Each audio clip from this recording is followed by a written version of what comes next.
I mean this with all my heart. Marriage is a simple proposition. Who do you love? And will you be loyal to that person you love? It's not more complicated than that. And the law recognizes that everyone should have the right to answer those questions for themselves without the government interference.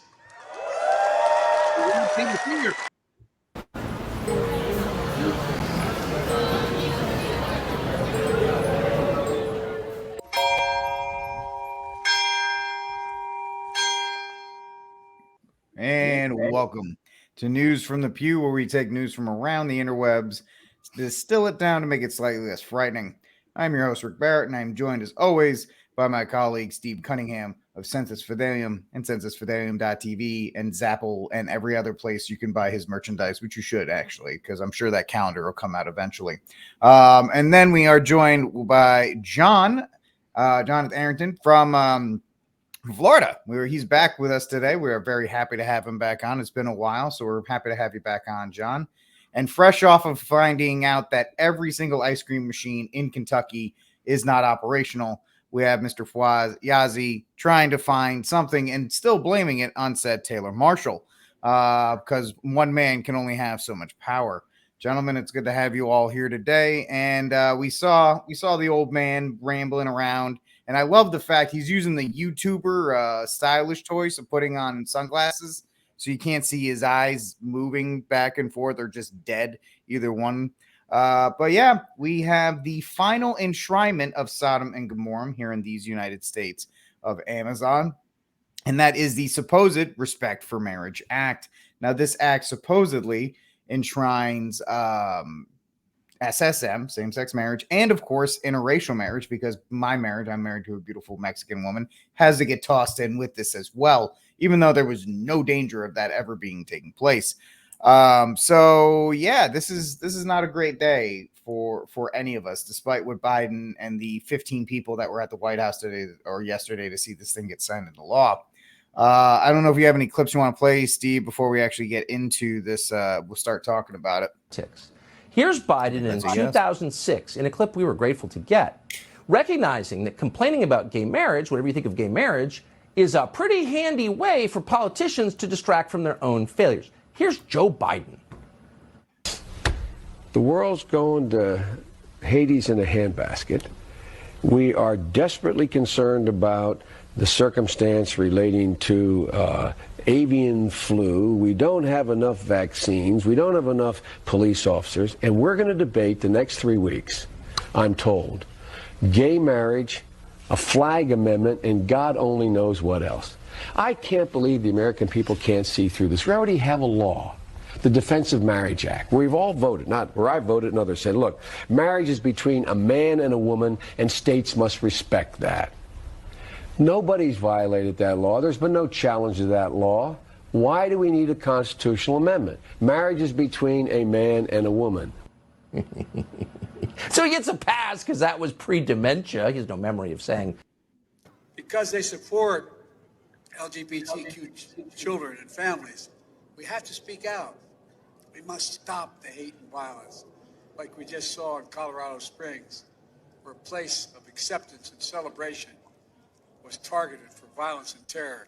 By somebody from the LGBT MAP community. The hundreds of callous, cynical laws introduced in the states targeting transgender children, terrifying families, and criminalizing doctors who give children the care they need.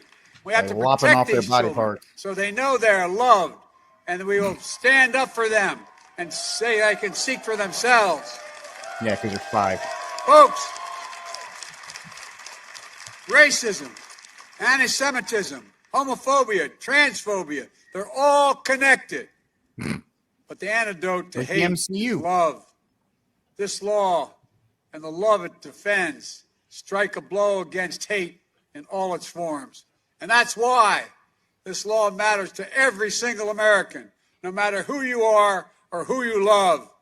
This shouldn't be about conservative or liberal, red or blue.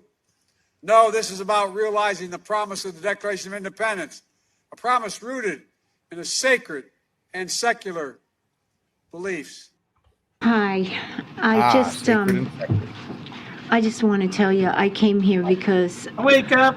This is morning! I wanted to say thank you to President Biden, Speaker Pelosi, Vice President Harris, and all the advocates and his team for once, our families, mine and a lot of my friends and people you know, sometimes your neighbors, we can rest easy tonight because our families are validated and because now we're allowed to love who we love, which sounds odd to say, but Americans can now love who we love. And bless Joe Biden and all the people that worked on this for allowing people not to worry and their children not to worry about their future. Thank you, and thank you for being supportive, and hey, I will sing out to you. Thank you very much. Of course, this is an effort to degrade the country, to make it into a joke. These are people striding through the hallways that once were the work area of, I don't know, Abraham Lincoln and Teddy Roosevelt and FDR, and whatever you think of their policies, these were serious men who stayed up late every night thinking about how to make the country better. And now there's that guy, and a lot of people like that, and Cyndi Lauper, celebrating gay marriage, which has been legal since the Obama administration. What is going on here? Well, again, it's an effort to degrade the country, but as a political matter, it's a distraction. Offend you so much or mesmerize you so completely that you forget that there are multiple world historic crises unfolding at the same time, some of which the Biden administration caused, none of which it can solve. That's the point. They have no idea what to do about the collapse of the post-war order, which is on display, or the continuing slow motion collapse of the American economy, which you feel because you're poorer than you were last year, and they don't have anything to say to you. Even if they cared, they wouldn't have an answer. Here's a drag show. Welcome to Weimar. Yeah, what happens next? But the point is, you lose any perspective about everything else real that is happening. This is a tactic. And it's not a new tactic, actually. Joe Biden once recognized this tactic because, if nothing else, he knows politics. Here's Biden in 2006, in a clip we were grateful to get, recognizing that complaining about gay marriage, whatever you think of gay marriage, is a pretty handy way for politicians to distract from their own failures. Here's Joe Biden.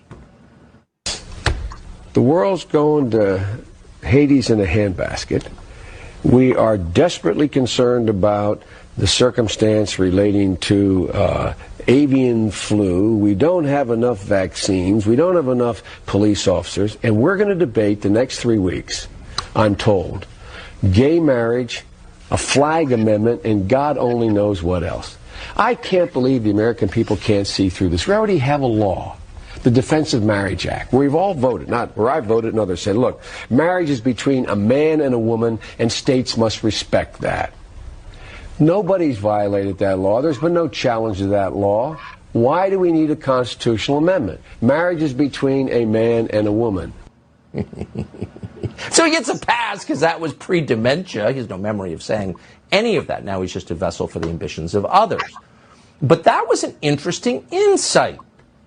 People talk about stuff like this, particularly when it's not strictly speaking relevant, because they don't want to talk about other things.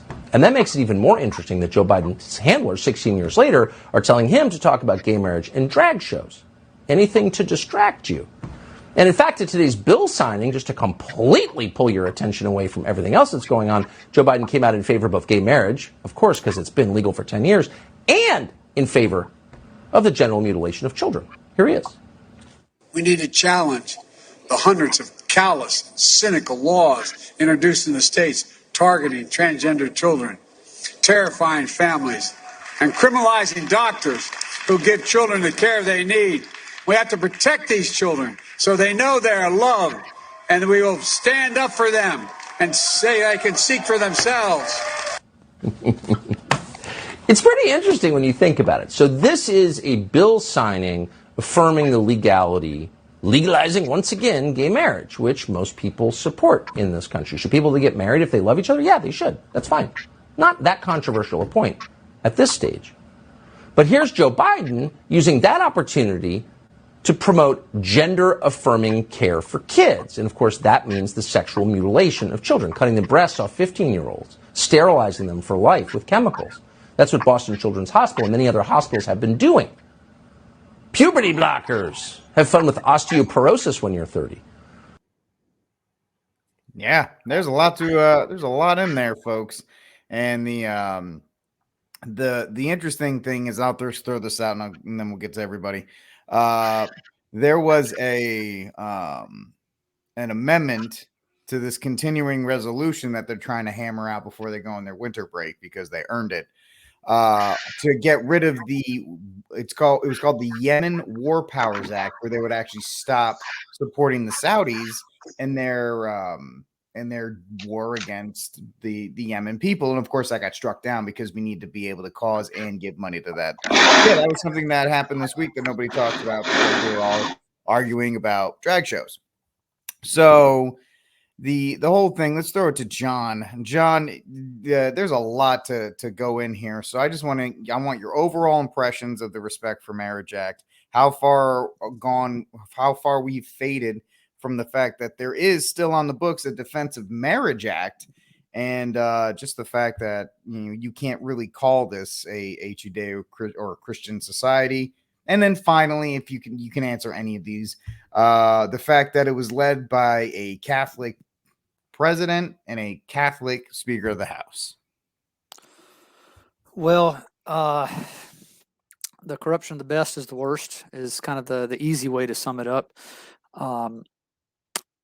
And it with the Catholic leaders, I mean, a lot of it does come back on the bishops. When the bishops are strong, it's going to make the Catholic leaders strong.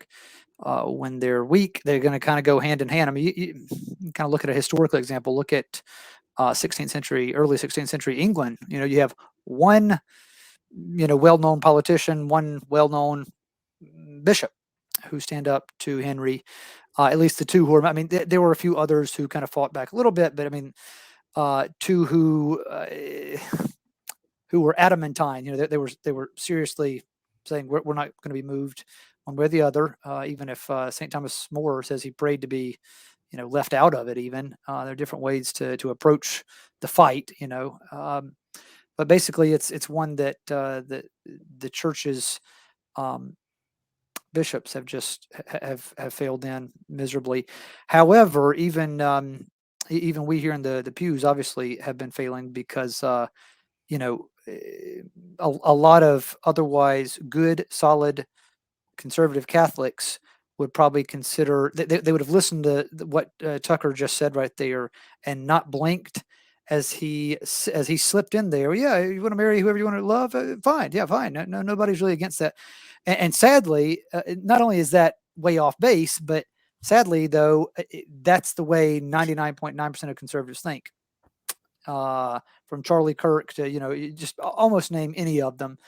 And if they think differently, obviously they're not speaking up about it because otherwise these well-known conservative Catholic commentators wouldn't be on Daily Wire. They wouldn't be on Breitbart. They wouldn't, I mean, you fill in the blank, if they really had serious convictions about the sin of Sodom, which blinds the intellect.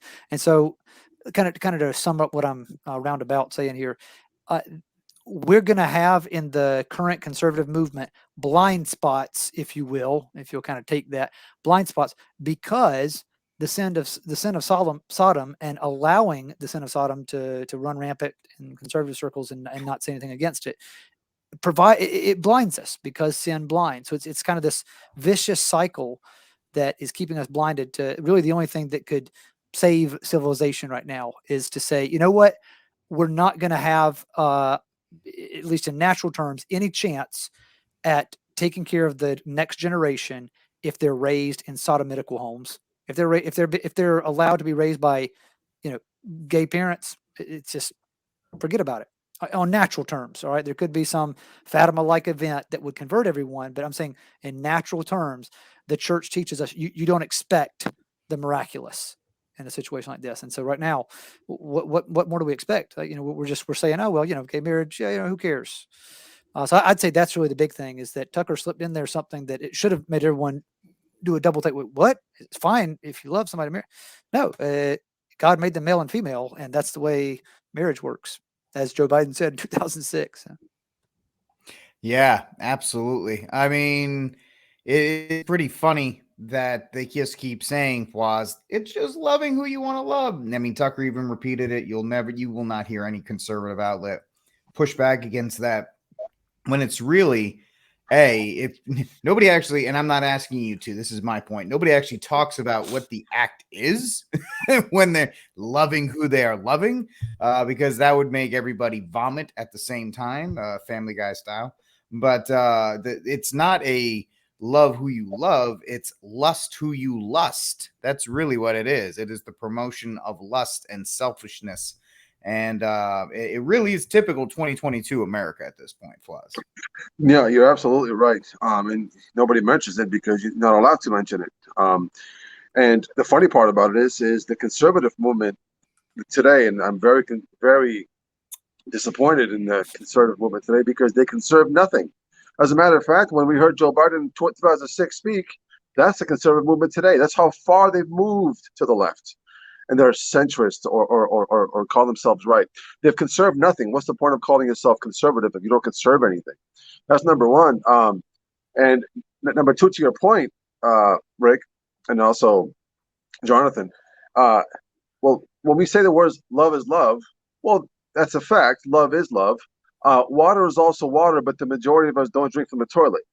So there's different degrees of all of this, and unfortunately what they've done is they've taken that word and they've reduced it to just pure emotion and agreement to one sinful state. And so that way, that if you mention the word love, it's such a broad statement, it's just a broad word. It's not like the Greek where you have 3 different types or 4 different types of love that have different meanings. Because as we know, and according to also St. Thomas, that love is the willing of the greater good of the other person. And you're not willing the greater good of the person if you are leading them towards outside the natural understanding of the natural law. And from what I've been seeing, just in the past, I don't know how many years, you can take a wild guess. What the left does, and they're good at this, and what they do is they'll push a cause, interracial marriage, which I don't have a problem with because the two don't equal one another. They're not the same. And that becomes acceptable across the board. Everybody accepts it. It becomes part of society.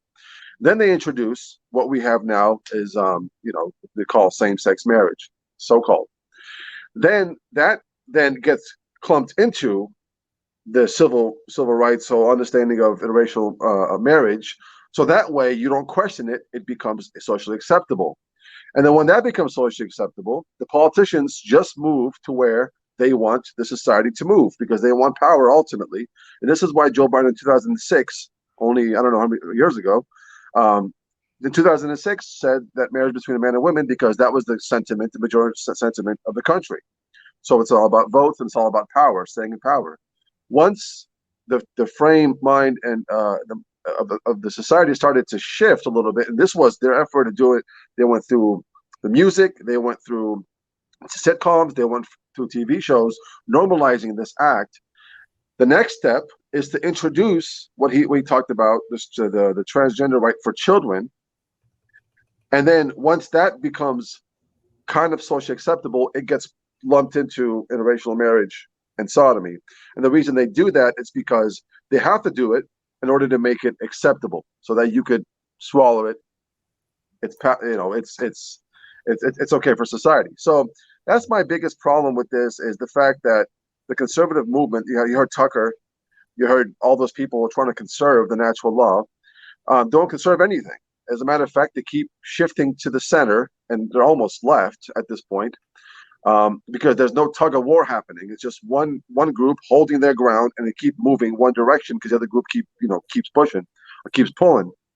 And this whole thing is literally all about making everything that is natural unnatural. I mean, we saw this whole making children in a lab, food in a lab, everything that the new science is doing is basically just an attack on the natural law. And we all know what was behind it ultimately. So my main thing is just keep doing what you're doing as a Catholic. Keep on having children, staying chaste within your marriage, doing your prayers, going to mass until they take that away from you. And then once they take that away from you, it's going to be a suffering that we all have to just offer up. And then at this point, I don't see any natural way to turn around. It's going to have to be a supernatural event by Christ. Indeed. Yeah, absolutely. Good points there, Fawaz.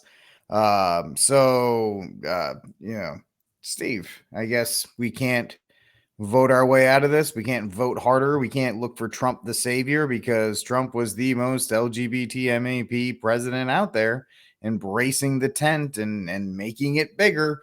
And he was the first to ever appoint somebody from SSM, Richard Grendel, as a major position. I think it was in the United Nations ambassador or something of that nature. So it's only natural that the conservative movement takes the loss on this because they aren't promoting anything. They aren't doing anything more but afraid, especially in light of losing the midterms, or whatever you think about it, wasn't as good as they want. They're now afraid to even speak up, but they just don't have any values at all. And this is I have a friend who calls the USA usury, sodomy, and abortion. And the middle letter is what we are what they're all celebrating today. Brandon mentioned the Declaration of Independence. I'm sure Jefferson, that was the thing when he was writing it. I like the preamble. When in the course of human events, it becomes necessary for one people to dissolve the political bands which have connected them with another, and to assume among the powers of earth the separate and equal station in which the laws of nature and nature's God entitled them, a decent respect to the opinions of mankind requires that they should declare the causes which impel them to the separation. What else needs to be done? I mean, right now, do you have concourse with those people?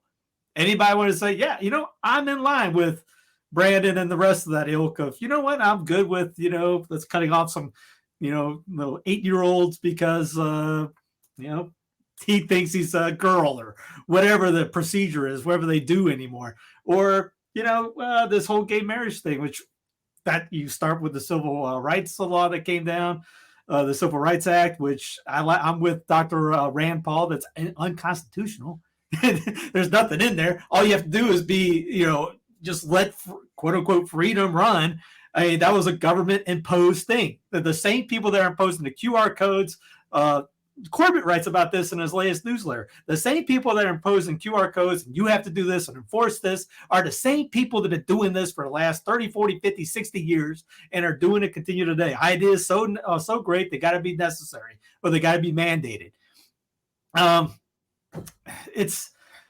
don't know what else. Hopefully this continues to go this way because I see more people, secular wise especially, talking about maybe we need to break up. They had there's a section of Biden's the quote, and there was another guy which was the complete opposite. And you have to, if you're one of us, you would agree with the guy on the right. And the quote of the guy that posted, secular dude, goes, "We're living in two different societies under one." He's a nationalist, one nation. You break that idea out of your mind going, wait, we can break away from these guys. Why is D.C. mandating this, especially when nullification, look up the Nullification Acts of Kentucky and Virginia during the 1790s, 1780s, when they nullified the Alien Sedition Acts. Yep. And mandate from D.C. and Kentucky and Virginia went, you know what, go pound sand. That's unconstitutional. Guess what this law is? It's 100% unconstitutional. Your governor, your state should go up. Not happening. We nullified that because that is unconstitutional. You do not have the power to do that. But we just let this stuff continue to go. We're like, you know what? DC can do anything. They're elected monarchs. That's literally our mindset anymore. Well, I guess Brandon can do that because he has the power. Though he will have the power, talk about what Tucker was talking about all this other stuff. He's talking about giving $8 billion to Africa to end their coal industry. They're like, look at what, you're focused over here while this hand's going to come over and clock you upside the head. You got this over here with Jane Fonda just the other day comes out and says Biden needs to declare a national emergency on climate. Why climate? It's cold out, yes, but is it a national emergency? Well, if the big idea of that, what would happen, and Mark Morano of Climate Depot puts on this, he finds this, from what would it mean from AOL.com, the conspiracy theorists at AOL.com, what would it mean if Biden would declare a climate emergency? Well, let's scroll down a little bit. I think I have this highlighted. If he declares a national emergency, it triggers the ability for him to deploy around 130 different powers. John Sue, Energy Justice Program Director with Alex Jones. No, I'm sorry. And Senior Attorney at the Center for Biological Diversity said, one of the most useful for climate is the reinstatement of the crude oil export ban. Stopping the export of crude oil would reduce emissions by the equivalent of shutting 42 coal plants, according to the CBS Center for Biological Diversity calculations, because it would reduce domestic oil production. And that doesn't stop there. We're talking about 130. That includes stopping production of cars, driving, shutdowns, lockdowns, climate lockdowns, which I've been talking about for 2 years since this whole doggone thing started a couple of years ago, saying that's the plan. And E. Michael Jones laughed at me, said, no, we already did that. No, that's coming. He gets that rammed in. Lights out Charlie. You thought 2020 was bad. Great googly moogly. Imagine a time when your president, dictator, can shut down your energy. You got a smart meter? What happened in Colorado a couple months ago? Remember that story? Denver, they ended up shutting all these smart meters. Went, you can't turn your in the middle of the summer. You can't turn your AC below 77 or whatever it was. That wasn't an accident. All these smart meters and all this stuff that's put into place. You had to get the 5G in there so you could do all this work from home junk and all this. I had on with what's his name, Michael Lofton, 2010 video called Pandopolis. It's literally from 2010. And it talked about literally things that are going on now. Working from home, no meat. You're not allowed to have it because it's not your birthday. The cars are all AI, electric, blah, blah, blah, blah, blah, blah, blah. And one of the things it mentioned was car parking lots being turned into farms. And in Singapore, guess what happened? Ding, ding, ding. They're using car parking lots as farms. It's literally straight out of this stuff. It's right there. It's as George Orwell says, it's an open conspiracy. But we're not even thinking about it. Fawaz brought up the little, basically the human farms where they're creating humans, kind of like Matrix stuff. The church has got to get out front going, hey, what the heck is this? They got to come out and say something about morality on this issue. I know probably ain't going to happen with what we got going on right now with, the Holy Father, unfortunately, is with these guys. He does come out and say some good stuff, but he's a big WEF guy, World Economic Forum guy, if you're not knowing the acronym. And all this, climate nonsense that's coming down the pipe. So yeah, I'm taking off the whole marriage thing because the guys already brought up some great points, and Rick and I talked about this last week, and I'm guaranteed that it's going to come down to somebody's going to walk into some parish one of these days and demand, Father, you better bless this marriage, because you can't swing a dead cat on Twitter right now without seeing law of the land, marriage real, marriage equality. I love lamp. My bad. I would have put that clip of I Love Lamp in, but we got banned because we were using a movie video. Love. What is love? Baby, don't hurt me no more. We don't know what the darn word means anymore. All of a sudden, love is sodomy, but no one cares. Like Jonathan brought up, it goes back to, I remember hearing a sermon long ago with the, what was it, Chick-fil-A line? Was it the abortion bill? No, it was a marriage bill. And the lady turns to the father and says, I'm so glad you're with us. And he's like, I didn't have the heart to tell me at the time. And he said he didn't remember, he didn't think about it. But he goes, it's because of you Protestants that we got into this. It was King Henry VIII leading all the way up to here to, multi-marriages, divorce, remarriage, and all this. He goes, we're the ones that were standing against marriage. You guys haven't been. But now all of a sudden Chick-fil-A is standing up for marriage, and also late to the game, but they get the acolytes out of this. Yeah, it's that whole Langa Jocko with the worst thing we could have as a Marine is hearing the ordinances come at us and then wondering what are we going to do after it explodes. We're never on the offensive. We're taking the shots. We're always on the defensive, figuring out what to do afterwards. And look, all this stuff that's coming down, the 15-minute city. You drive to a TLM, that's farther than outside 15 minutes, guarantee you, your city, wherever you live in, whenever, wherever you are, your city is talking about doing a 15-minute city.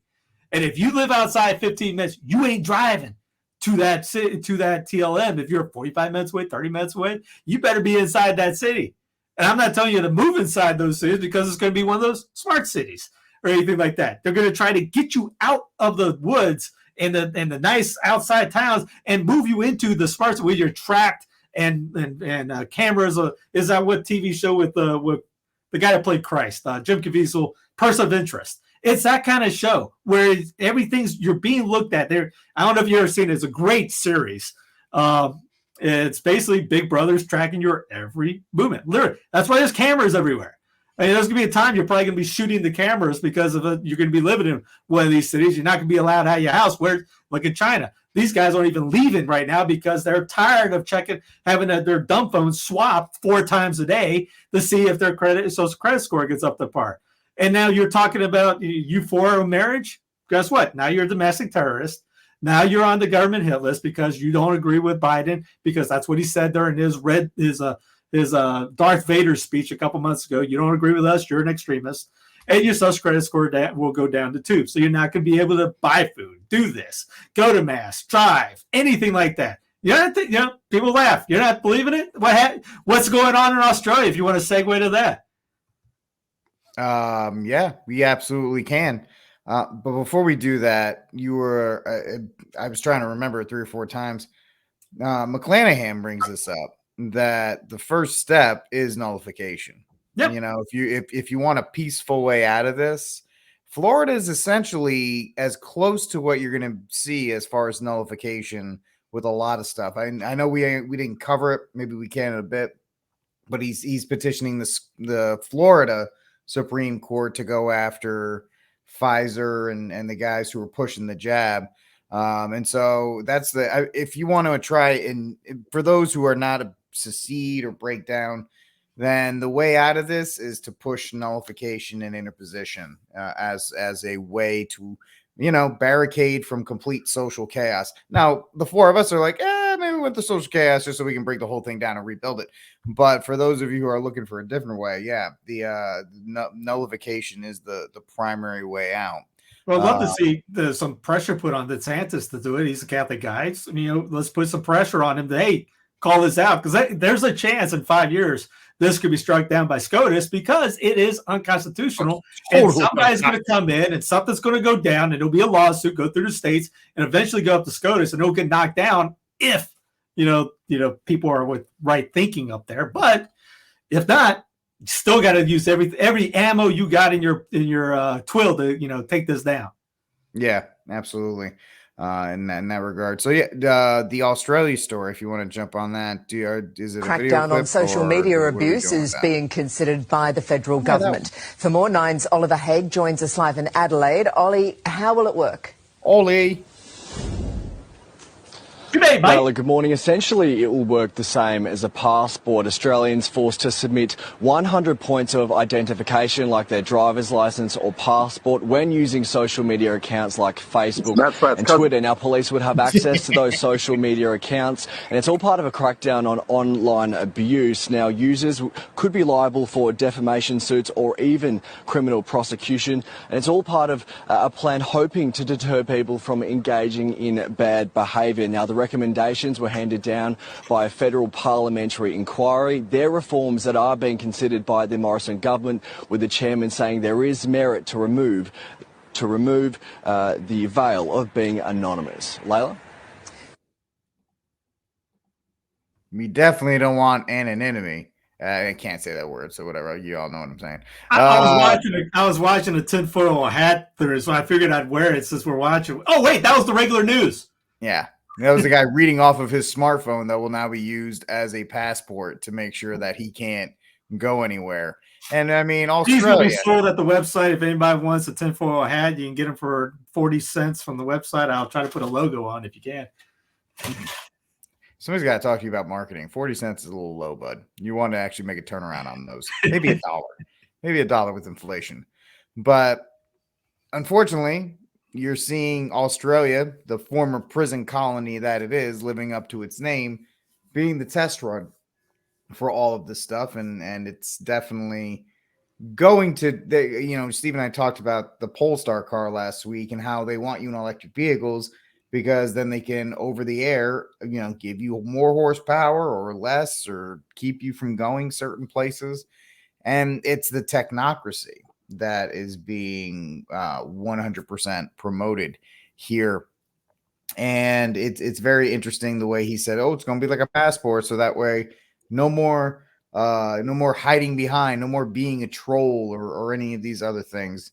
So John, we haven't had you on when we've discussed all these things, the electric car, the 15-minute city that Steve was talking about, this real, and these 15-minute cities, just cities right now, they're just monuments to modernity and to secular ways of life. And I know people got to wake up to that regard, and a lot of people aren't.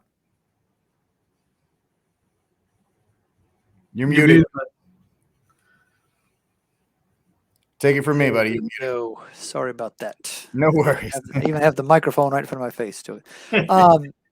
Yeah, well, I was going to say something that has also been on my radar for the last few years is because it's been highlighted by some Catholic guys that I know who are professors and do other things that are kind of heady and not hands-on, is the big flip in the way people work. So there's this famous book, a relatively well-known book, at least in prepper circles, by Rory Groves, Durable Trades, basically talking about how the workforce in America has gone from what even slightly more than 100 years ago was more or less 70% plus in the production of basic materials that we need to live. Not just farming, but principally farming, things of that sort, where you produced your own stuff, you produced your own food, you were able to fix things at home, you were repair your own broken things at home. I use things generally because everything, people were so much more self-reliant, self-sufficient, and now it's the exact flip opposite side. You've got 70+% of the workforce in either these high-tech jobs or service jobs where, basically it's people just waiting tables or doing the sorts of things that machines very easily could do. I'm not going to say just as well, because I always want to go to a person when I go into a grocery store, wherever else it is. I want to talk with somebody. I don't want to go to one of the little automatic things. If I'm at an airport, I want to go talk to somebody at the key instead than going to a kiosk. But I'm just saying, most people, it's just as easy to go to the machine, and it's quicker if they're more out there. They don't have to be paid, So this is a real problem, and that's what's on my radar is the way that it would be so easy to reduce us to a true servile and pauper like existence. By just, as Steve's been saying he's been beating his drum for a while, just kind of turning off the switch on certain things. And it doesn't just have to be, with the electric, it doesn't have to be necessarily with the Internet of Things even. That'd be I think the only thing I'd add is that, and I'm not saying that you guys were suggesting this, but just to kind of take the conversation in a slightly broader direction, is it doesn't have to be with just the electronic stuff. You take away people's access to good, clean water and food, and even the necessary plumbing, modern plumbing, fold like that. We're already so much weaker than we were even a few decades ago, just compared to when I was growing up. I noticed how much weaker I am. So I'm recognizing all these weaknesses and these lacunae, these empty bits of our formation in my own self, and just saying, if and when, I might say, they decide to kind of turn off the spigot, it will probably get very ugly very quickly. I guess the thing that I always come back to is what do we do right now, like immediately? And the only thing I can think of is just we're kind of in a rough position right now, all of us, because we want to try to balance between getting close to the spiritual sources that we need, that is the holy sacrifice of the Mass done in a reverent way, in a traditional way, the divine liturgy offered the way the church has always said it should be offered, and yet being outside of probably the madhouse these cities are going to become just as soon as the spigot's turned off. So, people like Fawaz, I think, have figured out probably the best middle course there. And I mean, Steve and Rick, you guys are in good areas too. I mean, to be honest, as good as Florida has it in some other ways, being in an urban area, being close to, the Great Mass, like we are here, only 2.5 miles away, being in urban areas comes with a lot of potential drawbacks, So that's kind of what's on my mind about it. Just trying to fill in some gaps maybe and broaden the conversation a little bit. I think we all are. And by the way, this is the there it is. Yeah, which I have not read. You can tell because it's still very crisp. It looks new. It's very, very new. I've had it for a while. But the number one trade, shepherd. Number one trade is shepherd. And then farmer, midwife, gardener, woodworker, carpenter, painter, cook. And then all the way at like 62 is athlete. So I'm screwed either way. Sorry for the language. But in that regard, yeah, great book. If you can find it. I know Mike has it at shop.mikechurch.com. You might have some of those books. Probably not as clean and never read like mine, but we'll see. But Fawaz, the whole idea of and I may live in a good area, John, but I have the same issue that I have the reverse of you. I'm very far away. There's a 6-minute, not even like 2 minutes away from me is a Novus Ordo parish. So if it all went to stuff, my plan is to just kind of brute force take that one over and try to make it as reverent as possible. But Fawaz, the idea that you just want to harp on the things that John was saying, and just kind of apply them to your own circumstances and what you've been seeing the last couple of years. Sure. No, I really did enjoy what when John was speaking, and he hit the nail, right in the head. Number one, what those guys were talking about, unfortunately, is they're trying to get the ends to justify the means by saying, well, we could monitor these things to stop bad behavior. See, what was that movie called? Oh yeah, Minority Report. I remember that with pre-crime. Yeah, pre-crime. Stop thought. Stop thought, stop motive, stop action before it happens. You're literally training people to pretty much give up their free will or the free action. And it's gonna. We've already created this mess. Now, I agree with everything Jonathan said, and particularly this. The big controversy has always been, well, society started to kind of go this way when women left the house and started to work. Well, I'll take it a tad bit further, and I would say society started to go this way when men left the house and went to work. And I'm not talking about staying at home and working a desk job. I'm talking about you had small communities where men governed, their communities. We had a farmer, you had a welder, and then you learned the trade and you served the community. Versus, and what we did is we had some people with evil intent come in here and say, usurp that authority over to us. Here's a desk job and a little bit more money, and this is where we're at now. People always say, I want to go back to 2019. For what? Like what good was 20? It's before 2020. Like, did we have a perfect society? It was still unjust. It was horrible. And you can't have the fourth industrial revolution, which Steve talks about, without the third. The third is what led up to it. And if you look at Congress, you go back 80 years ago, you had a very handful of communists who were trying to infiltrate the government to make America a communist country. And now, 80 years later, you have a very handful of people who were trying to restore the true nature of Americanism, which, by the way, if you look at it at face value, it's not going to work. It never worked, because in order for you to have freedom, they conflated the idea of freedom and liberality and made them the same, which is not true. Because the problem with the whole understanding of Americanism and the structure of the U.S. is they didn't think that we're going to have Satanists. They thought that we're a Christian nation. We're always going to be a Christian nation.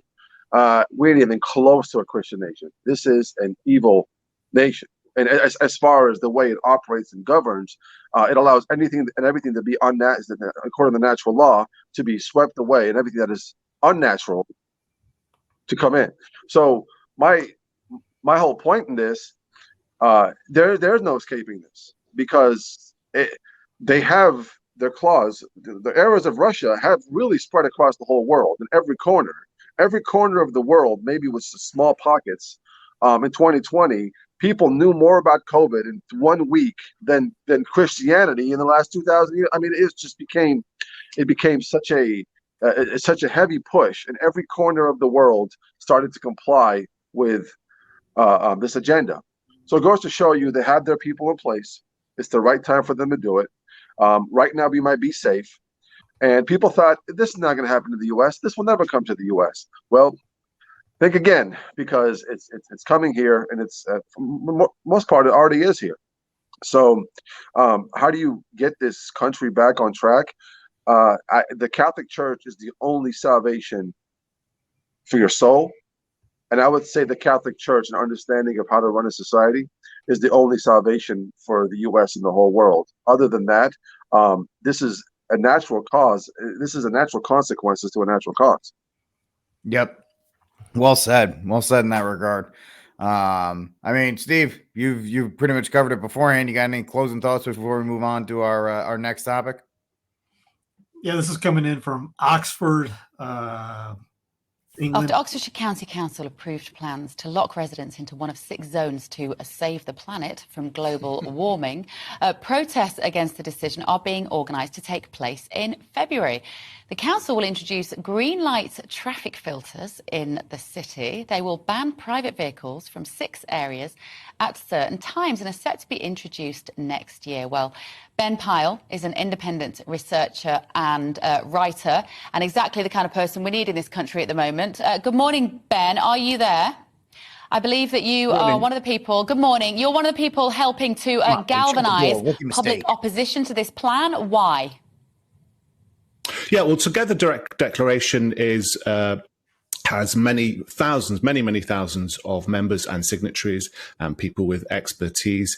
And we believe that the scheme in Oxford and elsewhere in the country simply isn't democratic, hasn't passed any democratic tests, and people aren't being listened to. If you look at the consultations and the consultation process, it seems that Oxfordshire County Council and Oxford County Council are quite intransigent in their approach to the public, and this is a problem that stems from all parties that are involved in those governments. So recently, the Conservatives lost overall control, but they were quite keen on this kind of traffic management system, and now there is a coalition of Liberal Democrats, Labour and Greens, and they're all identical, it seems to us. So there hasn't been a debate at the political level in Oxfordshire or Oxford, which reflects what's happening at the national level. But I would say with the net zero agenda. Sorry.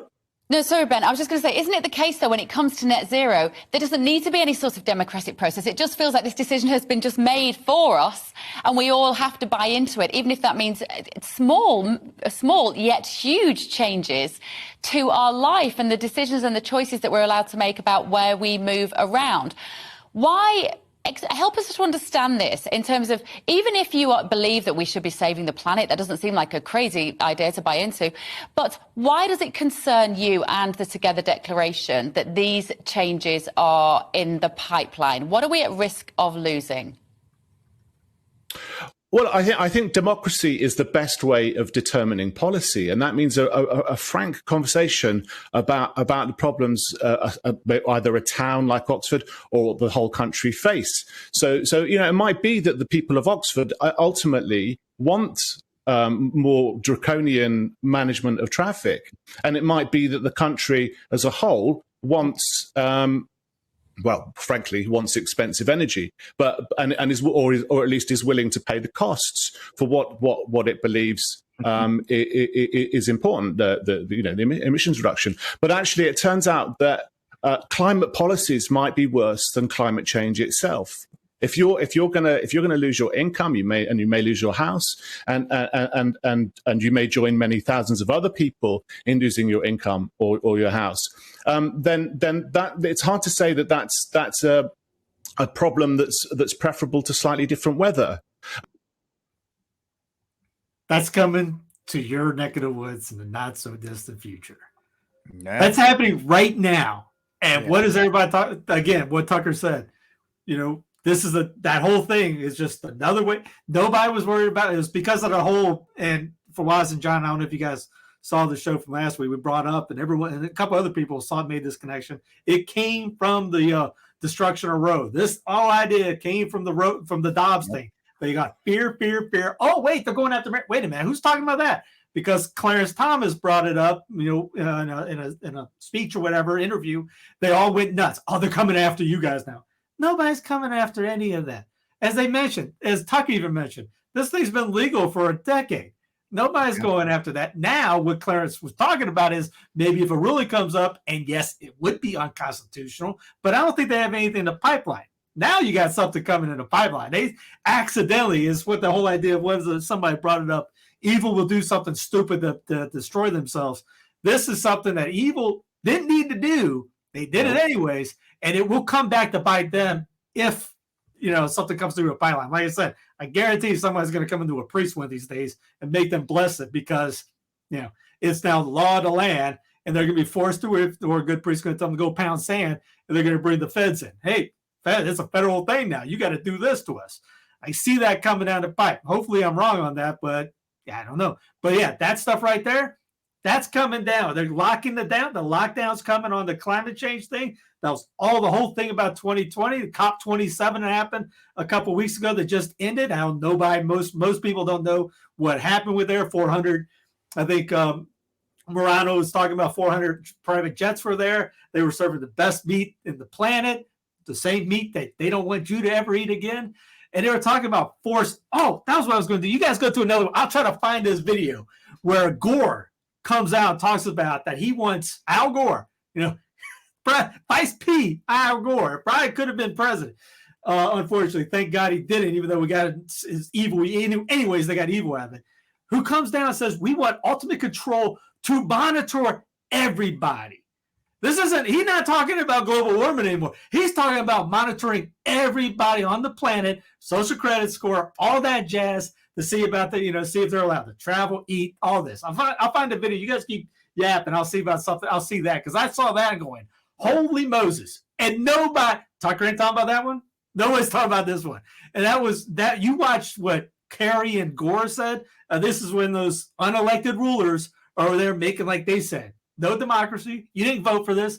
You're going to enjoy your Marxism and you're going to enjoy it without complaining. Or you could go pound sand and go die over in the corner like Canada. Oh, let's just help you kill yourself. Just net zero. You are the carbon they want to eliminate. Yeah. And let me bring this up while Steve's looking for that. The problem is that everybody's solution is to go for capitalism, when they don't realize that capitalism and communism are the two sides of the same coin. Both encourage the materialistic lifestyle. It's just who's distributing that material, the government, or are you buying from a private company? And it's definitely something that keeps us in that red versus blue, Yankees, Red Sox, capital versus communism idea. But in the end, it's all uniparty, all government control. They're all, doesn't matter, outside of maybe a few, take your pick. Obviously, Thomas Massey, Rand Paul, maybe Marjorie Taylor Greene, a couple others that are not yet a part of the uniparty, but at the same time, they're still a part of it. I like Massey and I like Rand Paul, but at the same time, they're still a part of the cycle, even though they're trying everything they can to break it and to do all this other kind of stuff. Every year, Rand Paul comes out with the Festivus about all the spending. And outside of a couple laughs we get, it doesn't do much. So that's the problem with that. Let me play this real quick. If I told you that we don't actually know where our greenhouse gas emissions come from? Sounds crazy, right? This is but called we trace. don't really know. Up until today, we've had to rely on vague, high-level estimates that often come from the polluters themselves. And that information is often years out of date and almost always full of gaps and omissions. It's not data you can act on. That's why we're building Climate Trace. Our ultimate goal, to create a comprehensive, highly detailed, up-to-date map of exactly where all global emissions are coming from and who is producing them. How does it work? We capture measurements from satellites and thousands of sensors based on land, in the sea, and in the sky. Data that's never been seen before. Climate Trace uses AI to verify the data, identify patterns, and provide new powerful insights. So decision makers will have all the information they need to make informed choices and reduce emissions. No more relying on self-reporting. No more waiting years to see if reductions are actually happening. And most importantly, no more hiding. We've already created a comprehensive inventory of emissions from every country with detailed emissions data from specific industries. Over time, we'll be able to monitor power plants, feedlots, airports, landfills, anything and everything that is creating the emissions that are driving the climate crisis. Just not his private plane. It's the ultimate tool to battle emissions. And it's being built by the leading experts in climate science and technology teaming up. We're bringing the best of today's technology to the fight. To know more? With Climate Trace, we're making the invisible visible. That should make you feel all warm and fuzzy. And throw in MasterCard, who comes in there and says, if you don't have this, we're cutting off your power, cutting off your funds. You already saw with Canada, Brazil. Hey, guys, that's why I started doing Clown Planet, this, all that. I wanted to get the info out there so that maybe our generals, like the clerics and bishops, can get ahead going, wait a minute here. This isn't good. It isn't. It isn't at all. And I mean, the fact that that guy still is around just is a testament to how much these people are all built into this actual system and how much they're relying on it, because it's all about the suppression of the people. I mean, I hate to use the word like that, the people, but that's also, and I'm going to roll this into the next one. It's also about ensuring with the dilution of the population through the border, and we'll talk about that real quick, what's going on in El Paso, to have a compliant population. Because right now, you know, people hear about this and talk about it, but the border is with Title 42, which is a way that was started under the Trump administration to, you know, get immigrants out of here without applying for asylum requirements. They're bracing for about 14,000 immigrants a day when it goes away in December in a couple days. And that's all part of making sure there's a compliant population to go along with this. Because right now, you know, people here are not really keen on a lot of this, at least half of the population. But the more they flood the southern border and they absolutely overwhelm and get these people released into the country, it's going to make for a more compliant population. So John, can you clear up for me if you know? If you don't, that's perfectly fine too. I'm throwing this at you. Everybody always kind of quotes you got Catholic Charities, which is the number one group here in Texas that is funneling people across the border, and we're always talking about compassion and all these other things. But Thomas Aquinas is not really on their side on that one. If you want to clear that up, you're muted. You got a twofer this week. He's making all right. I'm getting better at this. You know, I was a few seconds quicker to unmute myself. Yeah. No lie there that St. Thomas Aquinas would not be on board there, and that's because just like the consistent Catholic tradition, he's a both and guy. So we are spiritual beings, but we're also political beings. He borrows that from Aristotle, just because it's something that we all know. Like we're going to operate in societies, in groups. All right, but the only problem is we're not like the rest of the animals. Okay, we don't simply run around in groups. All right, promiscuously. We have ways that we basically build up societies, civilizations. All right. and I mean, effectively, that's it's a key distinction of Western civilization, Catholic civilization, effectively.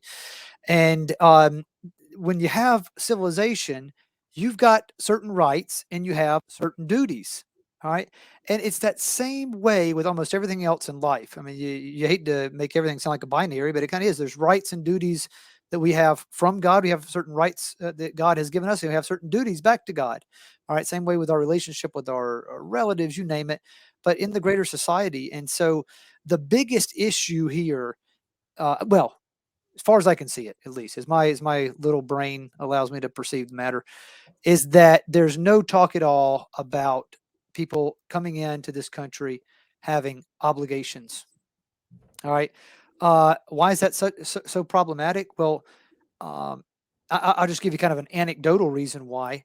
A lot of these people are leaving. Now, I'm not saying they're many or even most of them are doing it in a way that's inherently sinful, but a lot of them are leaving obligations they had in their home countries. I mean, I can't tell you. Just it's really a gift to be able to speak Spanish with folks that you meet every day in the southeastern United States, but then when you find out from so many about, especially from the men, second families back now. This was just, I got to say, mainly I've come to understand this the last year and a half being here around non-Mexican Latino immigrants here in the Tampa area. At least these Mexican friends that I had elsewhere were saying, they got families back in Mexico, but they cared about them. They sent money back to these families they had, even if they had established new families here in the U.S. As crazy as all that is, I mean, you could say there was kind of a hint of virtue there, wanting to still provide for the family left in Mexico.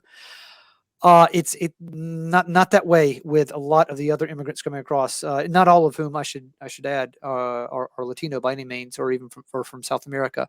A lot, but not all. So it's just it's one big problem after another, and part of it's just that we don't ever talk about the obligations that people have to their society, to the family that raised them. There are obligations there too. I mean, granted, there are different ways that different cultures have found to make that handoff, from the parents to the children, go in different ways. Different societies have handled that differently, but still, there's obligations there. And so, without talk about obligations, a lot of people coming in expecting a bunch of rights without anybody in Washington really talking about obligations, except from those who are already citizens, obliged to make this a smooth transition for those who come into the country illegally. It's a recipe for a big disaster. I'll finish with this. The thing that surprises me is that there hasn't been some sort of huge issue already with the probably now 13 million plus that we can gauge illegal immigrants. I mean, I'm just surprised that it hadn't hit the fan yet. So that's what still blows my mind, is that we have so many who are here in this country illegally, and that with all the difficulties and financial, setbacks that can provide. I'm just surprised that it's still we're still going on pretty much like normal. I don't know. It seems to me it's got to change soon. Yeah, and it definitely was the turning a blind eye. Here in Texas, even we're not feeling the full effects of it yet because they're being dispersed all over the place. But the idea, and I know it's a certain theory about population that is not very widely accepted or looked at. But when you look at these numbers and you look at the fact that these people, regardless, I'm not making a judgment on them. Maybe I am, whatever. They're coming from places where they are used to being compliant with whatever the government tells them to do. And that's the kind of population you need over the next couple of years to really get these ambitious plans to get forward. Because you just give them phones, you just give them the technology to, that's not a problem to do. They have grants and things like that already to do it. And that's what they need. They need that population in order to get this stuff really to set it up and to execute it. Correct. Yeah, you're absolutely correct. And so, Jonathan, thank you for saying that. And this commentary on St. Thomas's understanding of immigration is absolutely correct. As a matter of fact, he has a couple of things, bullet points that he does talk about. I mean, and ultimately, it is all about control.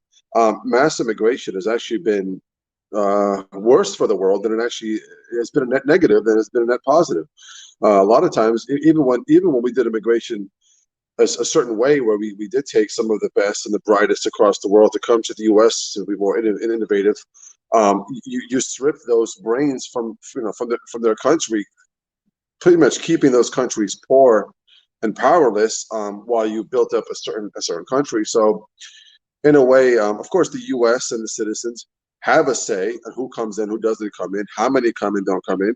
If I was in control, I'd be honest with you, I would probably stop immigration for at least 5 years completely until we can fix some of these issues that we have in this country. But we all know that the elected leaders of this country do not have the America at best.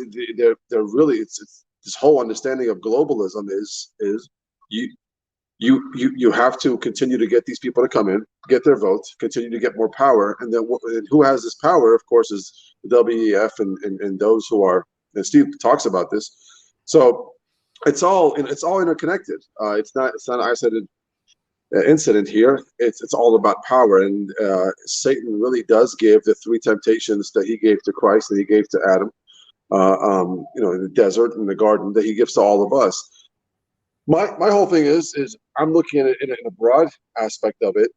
Regardless of what happens, God has decreed this whole entire thing from the very beginning of time. Let's not forget that. He used our free will and his foreknowledge because he sees everything in past, present, and future. He's outside of time, so he's decreed this to happen, and we don't know which prayers or which sacrifices he's going to accept in order to try to shift. And the church and the world have gone through a certain amount of persecutions that kind of reverted and gotten the society to kind of rebuild itself. We're just going through another one right now, and everybody thinks that their time is unique and different than the others. But saints went through this. We're going through it. My advice is, what's his name? Jonathan said was very brilliant. Was he has the patience to understand the importance of going to someone who's ringing you up at the grocery store, not going through a machine. And I know sometimes that line could be long and you want to get in and out, but all you're doing is you're allowing your vices, or I guess you would say your imperfections of your impatience to rule your decision. And ultimately, all of these decisions coming together, and we've just given up power to these folks who are continuing to destroy all the other countries outside of the U.S. The U.S. is not the center of the universe. It's an important country, but it's not the center of the universe. And you're really doing harm to Mexico. You're doing harm to South America. You're doing harm to places in Africa when you have mass immigration. So yeah, and I agree with Jonathan 100%. Is it okay if I give my saint? We're actually about to move on to that right now, so go ahead. Sorry, because I'm gonna head out, and like Steve always says, I have to open for a big name artist. I'm opening for Lil Wayne tonight. So he's taking over for Ellen. My saint of the week, and it's only because of this. I have no attachment to this person. It's going to be Elon, and I have major concerns with Elon. I don't think he's on our side. I don't think we have any allies, to be honest with you, in the global sense. That we have no allies. They're all on the same team. But when you tweet out my pronouns is prosecute / you know who, I'll give you points for that. It's funny, and that'll gain you saints of the week. Some of you haven't seen it, but he did that on Twitter. And my cry room is going to be the WNBA player, Brittany. Oh, Brittany. Yeah. So, and think about this: the timing wasn't coincidence. She is who she is. And they let her out and have this big story right before they do the signing, codifying sodomy. So it's all planned. So I'm gonna put it as a crying room. So other than that, I appreciate being here with you guys again, and God bless. God bless, buddy. Thanks for hanging out with us. John, what do you got for Cry Room and Saint? You're on mute again. No, see, I unmuted first. And then I Nice. Rick's the sucker. Rick's in the cry room. I was quick. I was too quick on the trigger. The boy who cried wolf, you know.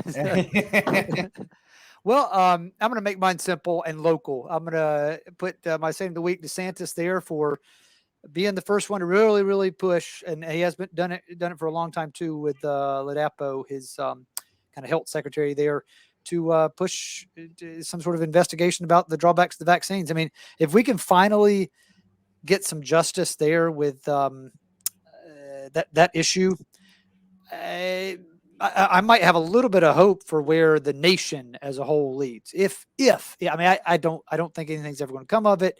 I'm not optimistic, but I mean, some little small, teeny little ball is rolling. It's like marble size, but it's rolling thanks to DeSantis. So, I got to give him that. And obviously in my cry room, it's got to be Fauci, who said, I mean, I had to hear it to believe he actually said it there, I think on CNN. So, I don't have a clue why DeSantis, would want to investigate these vaccines. I can't imagine why he actually said that, So I don't know. There's that, and let's see what comes of it. Who knows? At least they're talking about the issue kind of our time right now, and for the last 30 years as well, I might add. But we'll see.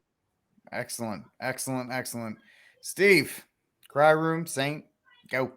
I'll go with the saint of the week, I guess, would be all you purebloods out there that didn't take the what and things. Trying to get around it. There's many people that died just last week. Mike Leach, the Ellen DeGeneres DJ, they just said he suicided himself. No one's really buying that one. And then there was a kid from Benedictine College who just died earlier today, I guess. Accidental again. So yeah, don't do it. Obviously, good on DeSantis for doing what he's doing. Needs more of that, obviously. And we love to, again, go back to the beginning. Love him to do the same thing. Tell him, we're not doing the marriage thing either. Because I'll put this in the crowd room. Here is your White House, ladies and gentlemen. Glows in rainbow colors after Brandon signs Respect for Marriage Act. This also happened the other day. Christian conservative group denied service by Virginia Eatery because they wrong think. They don't believe in, SSM. So again, that's just one of those things you're going to see more and more of. Yeah, that's that was my cry room. So that's good that we got that out of the way.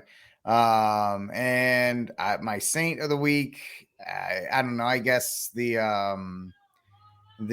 political leaders that are bringing attention to. Oh, actually, I'll throw Kristi Noem, Governor McMaster's, I believe, in South Carolina, even Greg Abbott. Any of these guys who are pushing to get rid of TikTok at the state level. TikTok is the greatest threat, national security wise, out there, and it needs to be removed and go away and just completely eliminated. But thank you for hanging out with us on News from the Pew. Like, subscribe, and share the News from the Pew. We'll talk to you soon. And now, always and forever, Viva Cristo Rey.